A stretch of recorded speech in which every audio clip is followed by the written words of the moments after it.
Continuing to monitor the coronavirus outbreak, at least 159 cases in the U.S. now confirmed. Joining us now to discuss is Dr. William Hanage, an Associate Professor of Epidemiology at the Harvard T.H. School of Public Health. So, Dr. Hanage, when you look at the case count that we have right now, most people agree that it's likely to go higher.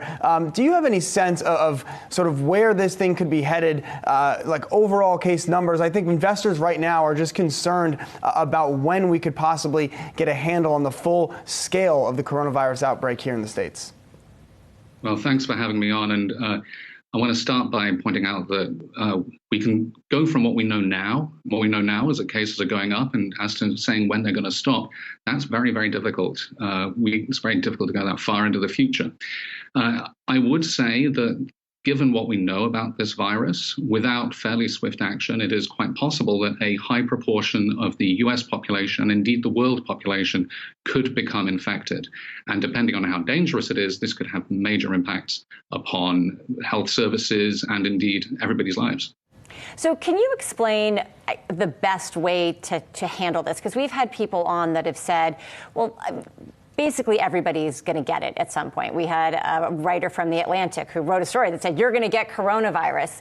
So if it's going to go around and we're all going to get it, why do we need to be clamping down right now? Is it that we're trying to slow the spread, but eventually we really are going to get it? Why does it work this way? That's a great question.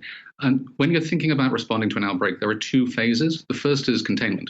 So, for instance, I was in Israel last week where they'd built an isolation unit in 48 hours and were taking in patients. And that is likely to help delay the introduction of the virus into those communities.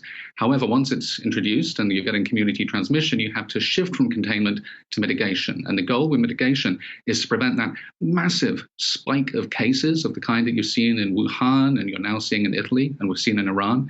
And you want to stop that happening because if that really overburdens healthcare, then you can see much more severe consequences. So our goal is really to be figuring out, first of all, how to delay it and contain it as long as possible, and then how to pivot to slowing it down.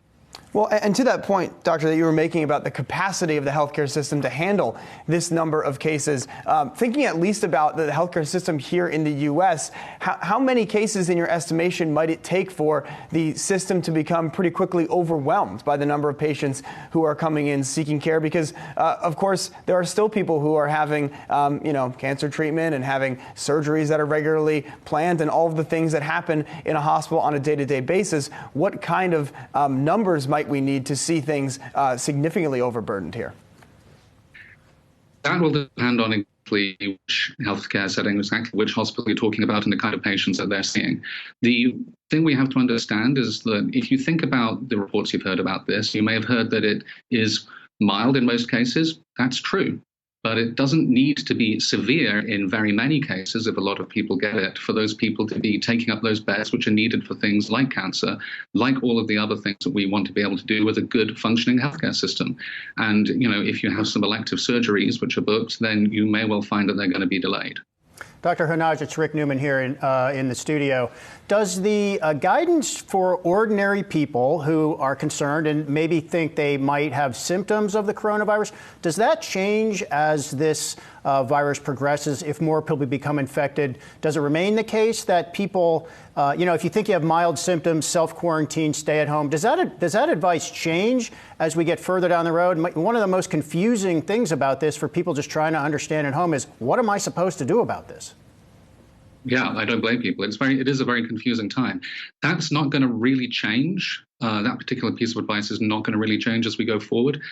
What is likely to change is that rather than isolating cases in medical facilities, we're likely to request people who are mildly infected to isolate themselves so they prevent transmitting it to other people. Because I hear a lot of folks saying, oh, this is mild, this is not going to be a dangerous thing. If I get it, I'll probably be okay. And you know what? You're right. You probably will be okay. But that's not necessarily true for your grandmother or your grandfather or anybody with an underlying health condition. Those people can be very severely affected, and we could see very large numbers of people perhaps even dying. All right, Dr. William Hanage, Harvard Associate Professor of Epidemiology. Thank you so much for your time today. Thank you so much.